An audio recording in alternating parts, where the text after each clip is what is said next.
Hello guys, एक बार फिर से आपका स्वागत है हमारे चैनल पाई स्क्वायर क्लासेस में, जिसमें आज हम एक नई वीडियो में सीखेंगे कि हम किसी केमिकल इक्वेशन को इंफॉर्मेटिव कैसे बना सकते हैं। शुरू करते हैं आज का लेक्चर। लेक्चर की हेडिंग रहेगी, हमारा टॉपिक रहेगा how to make a chemical equation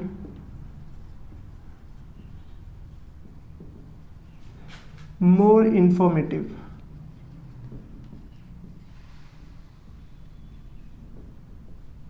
इस टॉपिक में क्या है, देखिए ये टॉपिक एक्चुअली सारे टीचर्स क्या करते हैं, स्किप कर देते हैं, क्योंकि वो समझते हैं कि ये इतना इम्पॉर्टेंट नहीं है। बट इस टॉपिक से बहुत सारे क्वेश्चंस आ जाते हैं, तो उसका हमें थोड़ा सा इस पर थोड़ा फोकस करना पड़ेगा।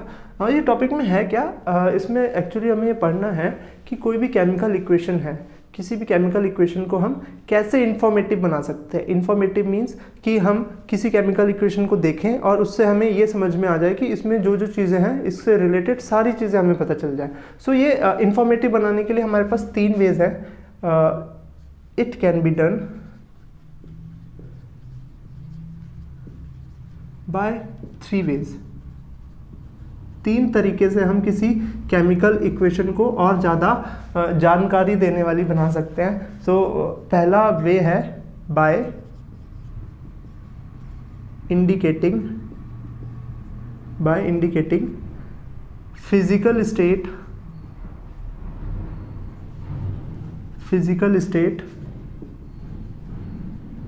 Of reactants and products.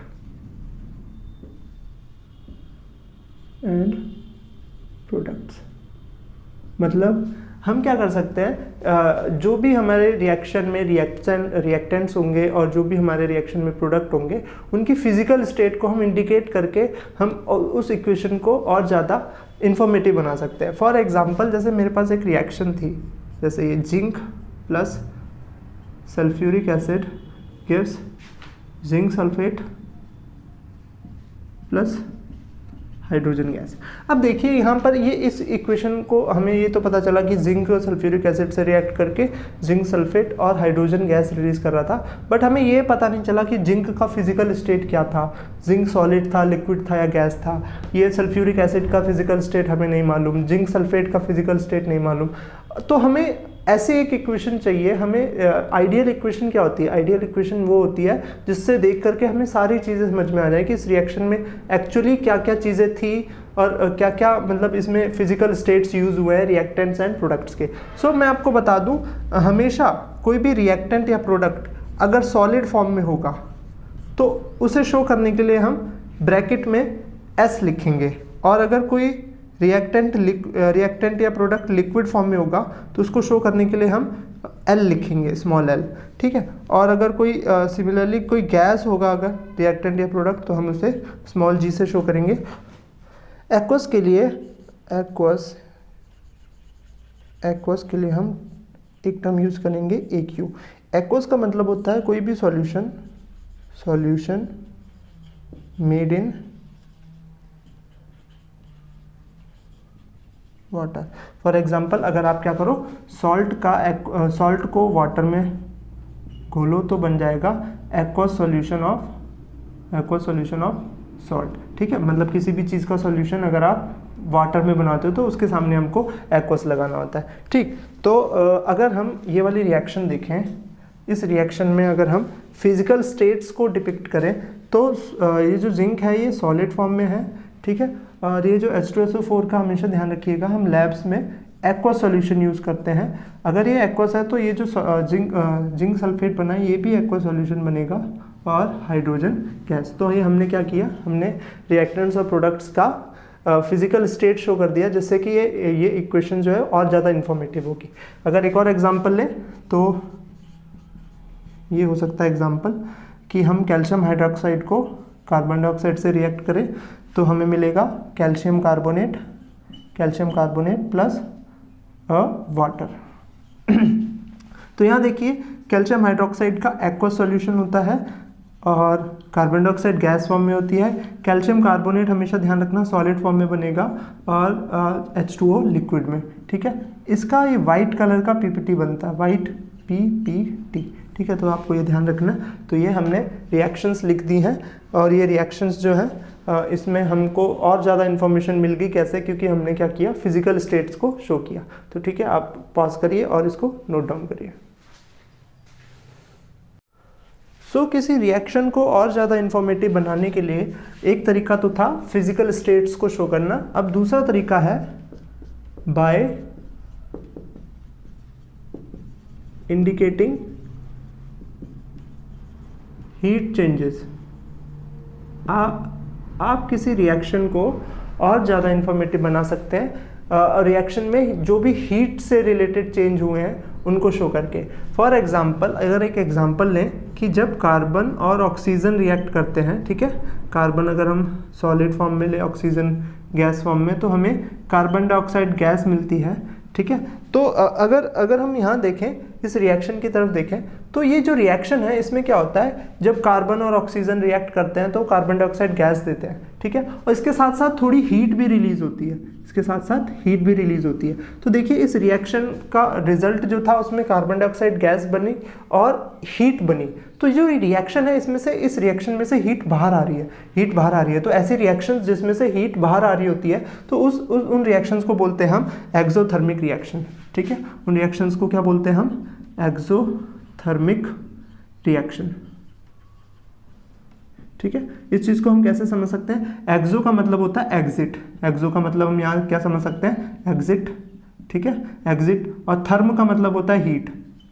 तो जिस रिएक्शन में से हीट एग्जिट कर रही होगी उस रिएक्शन को हम क्या बोल सकते हैं? एक्सोथर्मिक रिएक्शन, ठीक है। तो मैं इसमें डेफिनेशन लिख सकता हूं, the reactions in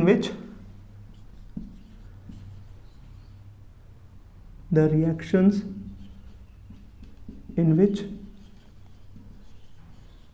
heat is released are called exothermic reactions। तो ऐसी रिएक्शंस जिसमें हीट रिलीज होती है उन रिएक्शंस को हम क्या बोलते हैं? एक्सोथर्मिक रिएक्शन, ठीक है। तो एक्सोथर्मिक रिएक्शन का ये था हमारे पास एग्जांपल। अगर एक और एग्जांपल लें तो वो होता है CH4 अगर किससे? ऑक्सीजन से रिएक्ट करे तो क्या देगा? कार्बन डाइऑक्साइड प्लस वाटर, ठीक है। सो अब यहाँ इसमें देखें तो ये मीथेन गैस होती है और ये ऑक्सीजन भी गैस, कार्बन डाइऑक्साइड भी गैस और ये लिक्विड फॉर्म में होता है। तो अब देखें कि ये जो रिएक्शन है इसमें क्या होता है, जब ये दो प्रोडक्ट बनते हैं तो इसके साथ साथ हीट भी रिलीज होती है। तो इससे हमें ये समझ में आया कि ये जो रिएक्शन थी ये एक्सोथर्मिक रिएक्शन है, मतलब इस रिएक्शन में से हीट रिलीज हो रही है।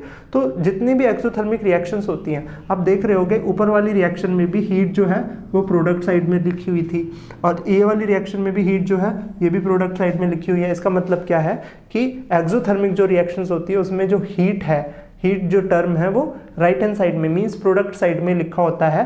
सो एक्सोथर्मिक रिएक्शन में आप एक ट्रिक याद कर सकते हो। वो ट्रिक क्या है कि हीट अगर राइट हैंड साइड में लिखी हो तो रिएक्शंस डेफिनेटली क्या होंगी? एक्सोथर्मिक रिएक्शंस होंगी, राइट। तो देखिए हीट की जगह एनर्जी भी यूज कर सकते हैं, वो एनर्जी, ठीक है, एनर्जी भी यूज कर सकते हैं, हीट भी यूज कर सकते हैं और हीट एनर्जी भी लिखा हो सकता है, हीट एनर्जी भी लिखा हो सकता है। तो इन तीनों चीज़ों में से अगर आपको कोई भी एक चीज़ मिल जाए तो आप समझ लेना कि वो एक्सोथर्मिक रिएक्शन है, अगर वो राइट हैंड साइड में हीट लिखा हो। सो आप पॉज कर सकते हो वीडियो और नोट कर सकते हो इतना कुछ।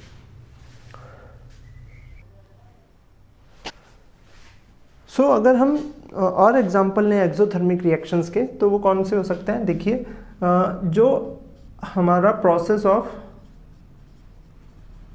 रेस्पायरेशन होता है, रेस्पायरेशन वाला प्रोसेस जो होता है, रेस्पायरेशन मतलब जिसमें हम ऑक्सीजन इनटेक करते हैं, तो उस प्रोसेस में एक्चुअली क्या होता है, हमारी बॉडी में जो ग्लूकोज प्रेजेंट होता है C6H12O6, this is the formula of glucose. बच्चों इसको याद कर लेना, ग्लूकोज, ठीक है, ये आपका बहुत काम आएगा आगे भी, ठीक है। तो फॉर्मूला ये याद होना चाहिए आपको। जो ग्लूकोज होता है एक्चुअली एक्वस फॉर्म में होता है। जब ये ग्लूकोज ऑक्सीजन के कांटेक्ट में आता है, जो हम रेस्पायरेशन के थ्रू ऑक्सीजन अंदर लेते हैं, जब ये ऑक्सीजन के कांटेक्ट में, ऑक्सीजन गैस के फॉर्म में जो अंदर लेते हैं, ऑक्सीजन के कांटेक्ट में आता है तो ये हमारे लिए क्या फॉर्म करेगा? कार्बन डाइऑक्साइड गैस फॉर्म में, ठीक है, वाटर लिक्विड फॉर्म में, plus energy.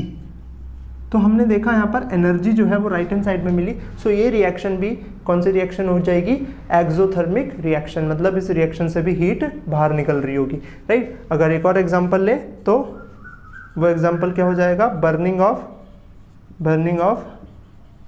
Magnesium in air. अगर हम मैग्नीशियम को एयर में बर्न करेंगे तो उसमें से भी हीट बाहर निकलती है। तो ये रिएक्शन भी कौन सी रिएक्शन हो जाएगी, एक्सोथर्मिक रिएक्शन। एक्सोथर्मिक मीन्स जिस रिएक्शन में से एनर्जी या हीट एनर्जी बाहर आ रही होगी। और ध्यान रखना इन रिएक्शंस में जो हीट जो लिखा होगा, हीट वाला जो टर्म होगा, एनर्जी वाला जो टर्म होगा, वो प्रोडक्ट साइड में होगा, ठीक है। तो आप नोट कर लीजिए। तो अभी तक तो हमने वो रिएक्शंस देखी जिसमें हीट रिलीज हो रही थी और उन रिएक्शंस को हम एक्सोथर्मिक रिएक्शन कह रहे थे। बट अब उन रिएक्शन की बात करते हैं जिनमें हीट एब्जॉर्ब होती है। फॉर एग्जांपल, जब नाइट्रोजन गैस ऑक्सीजन गैस से रिएक्ट करती है, तब ये रिएक्शन जो है अपने आप नहीं होती। इस रिएक्शन को करवाने के लिए हमें हीट प्रोवाइड करनी होती है। तो जब नाइट्रोजन गैस ऑक्सीजन गैस से रिएक्ट करती है, आप यहाँ पर सामने गैस लिख सकते हैं, तो ये जो रिएक्शन है अपने आप नहीं होती, इसमें हमें हीट प्रोवाइड करनी पड़ती है और प्रोडक्ट बनता है नाइट्रोजन मोनोऑक्साइड, नाइट्रोजन मोनोऑक्साइड। ध्यान रखना ये जो रिएक्शंस हैं, मैं जनरली इनको मैं बैलेंस नहीं कर रहा हूँ, आप बैलेंस करके खुद लिख लीजिएगा, ठीक है। सो ये जो रिएक्शन है इसमें देखिए हीट हमने खुद दी है, ठीक है। तो ऐसी रिएक्शन जिसको हीट चाहिए होती है खुद अकर होने के लिए, देखिए ये अपने आप नहीं होती, हम इनको करवाते हैं, हम खुद एक्सटर्नली हीट प्रोवाइड करते हैं इनको, तब जाकर के रिएक्शन होती है। सो ऐसी रिएक्शन जो हीट एब्जॉर्ब करती हैं, बाहर से इन्वायरमेंट से हीट एब्जॉर्ब करती हैं, उन रिएक्शंस को हम बोलते हैं एंडोथर्मिक रिएक्शन। ये कौन सी रिएक्शन है, एंडोथर्मिक रिएक्शंस। तो एंडोथर्मिक रिएक्शंस क्या होती हैं, मैं डेफिनेशन लिख देता हूँ। द रिएक्शंस को RX एंड शॉर्ट में लिखते हैं। The reactions which absorbs heat are called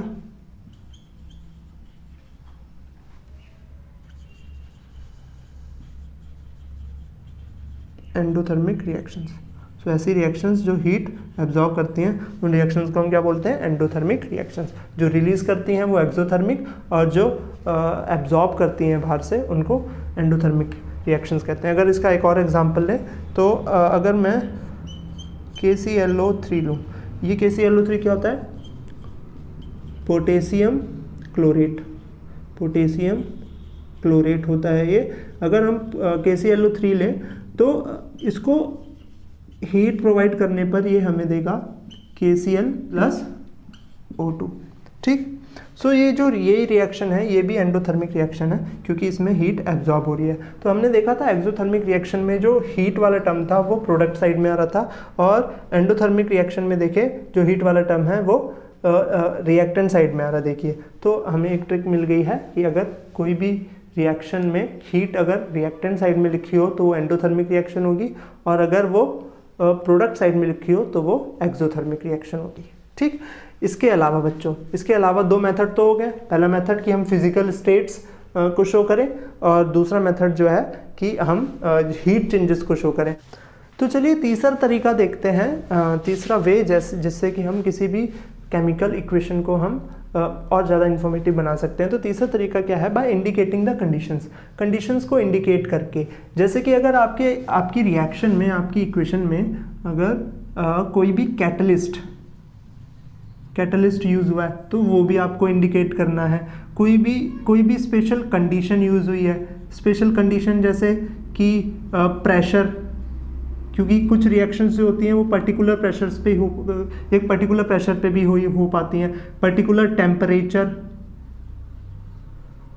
ठीक। तो ये सारी चीज़ें जो हैं, ठीक है, तो ये सारी चीज़ें आपको शो करनी पड़ती हैं। तो कैटलिस्ट क्या होता है, मैं पहले आपको बता दूं। कैटलिस्ट ऐसे सब्सटेंसेस होते हैं जो किसी भी रिएक्शन की स्पीड को बढ़ा सकते हैं, ठीक है। कैटलिस्ट ऐसे सब्सटेंसेस होते हैं जो भी किसी भी रिएक्शन की स्पीड को बढ़ा सकते हैं। और कैटलिस्ट का एक स्पेशल रोल है कि वो रिएक्शन में कोई पार्ट पार्ट प्ले नहीं करते, उनका कोई रोल नहीं होता, ठीक है, कुछ भी पार्ट नहीं होता उनका रिएक्शन में, बट वो रिएक्शन की स्पीड को इंक्रीज करते हैं, ठीक है। तो आप हायर क्लासेस में कैटलिस्ट के बारे में और पढ़ोगे, ठीक। जैसे कि हमारे पास ये वाला एग्जांपल लिखा है कि पोटेशियम क्लोरेट जो है वो हीट की प्रेजेंस में, देखिए देखो हीट है और ये MnO2 which is manganese dioxide, देखिए ये कैटलिस्ट है जो इस रिएक्शन की स्पीड को बढ़ाने के लिए हमने यूज कर रखा है।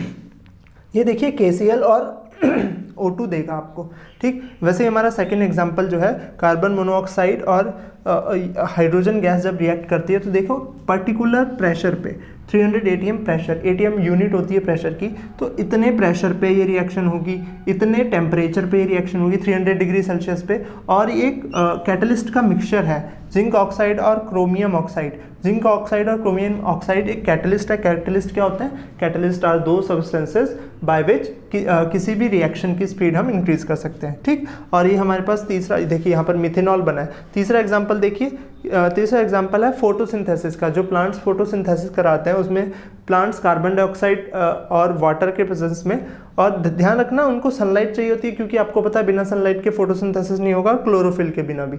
तो ये दोनों देखो, ये सारी कंडीशंस थी जो हमने लिख दी। तो कंडीशंस लिख करके भी हम किसी रिएक्शंस को और ज़्यादा इंफॉर्मेटिव बना सकते हैं। तो आप ये सब चीज़ें पढ़ लीजिए अच्छे से, इनसे क्वेश्चंस बहुत आते हैं। मैं आपको लास्ट में इस चैप्टर के लास्ट में और अभी अगले 2-3 वीडियोस में आपको मैं क्वेश्चंस भी दूंगा, जिससे जो क्वेश्चंस बोर्ड में बहुत ज़्यादा आते हैं। सो आप पढ़ते रहिए और देखते रहिए pi square classes. Thank you very much.